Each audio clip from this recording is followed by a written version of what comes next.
नमस्कार, मैं डॉक्टर प्रवीण साहबे आपका हमारे यूट्यूब चैनल में हार्दिक स्वागत करता हूँ। बहुत सारे लोगों के मन में, बहुत सारे पेशेंट्स के मन में एक शंका होती है कि मुझे अगर संडास के रास्ते से ब्लीडिंग हो रहा है तो मुझे पाइल्स है या कैंसर है, कहीं मुझे कैंसर तो नहीं है। बहुत सारे लोग डरे हुए रहते हैं। तो सबसे पहले डिफरेंशियल डायग्नोसिस होना बहुत जरूरी है कि आपको पाइल्स है या और अन्य कोई बीमारी है, क्योंकि वहाँ पर ब्लीडिंग होने के बहुत सारे कारण हैं। उसमें से पाइल्स एक है, कैंसर एक है, इसके अलावा फिशर है, वहाँ पर अल्सरेटिव कोलाइटिस है, उसकी वजह से ब्लीडिंग हो सकता है, या फिस्टुला है इसमें पस के साथ ब्लीडिंग हो सकती है। तो सबसे पहले अपने बीमारियों की सही समय पर जांच करना जरूरी है। अगर आपको कई सालों से ब्लीडिंग है और आपकी एज मिडिल एज है, जैसे 45 to 50 एज के बीच में आप है, तो आपको कोलोनोस्कोपी की जांच करनी चाहिए। कोलोनोस्कोपी एक दूरबीन से जांच होती है जिससे गुदे मार्ग से पूरे अतड़ियों तक जांच की जाती है, जिससे आपको जो ब्लीडिंग हो रहा है वो पाइल्स की वजह से है या और कोई कारण की वजह से उसका निदान होता है। तो उसमें कभी कभी पॉलिप्स मल्टीपल होते हैं अतड़ियों में, जिसको मल्टीपल पॉलिपोसिस कहा जाता है। तो ऐसे समय में एक आधे पॉलिप्स का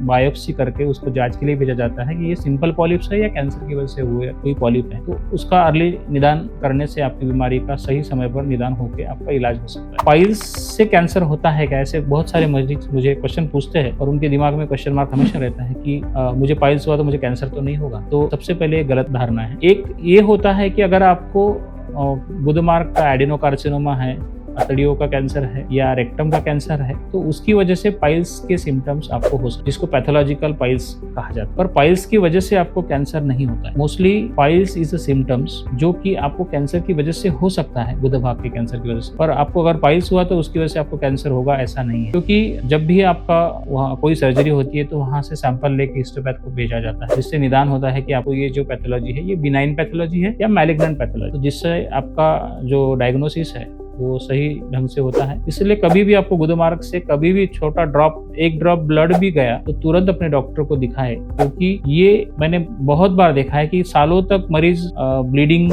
मोशन करते समय जाता है फिर भी उसको निग्लेक्ट करते हैं। अगर थोड़ा सा भी चाकू से फल काटते समय अगर कट जाता है तो हम उसके लिए डरते हैं और हम उसके लिए तुरंत इलाज करते हैं। अगर हम छोटे से चाकू से काटने के बाद अगर थोड़ा सा ब्लीडिंग होता है तो उसके लिए जितना कॉन्शियस है उतना अगर हम अवेयर हमारे पाइल्स के ब्लीडिंग के लिए हो, तो मुझे लगता है कि पाइल्स से हम निजात पा सकते हैं अर्ली स्टेज में। तो और भी अन्य जानकारी के लिए जुड़े रहिए हमारे साथ और हमारे चैनल को सब्सक्राइब करना ना भूलें और बेल आइकन को दबाना ना भूलें। धन्यवाद।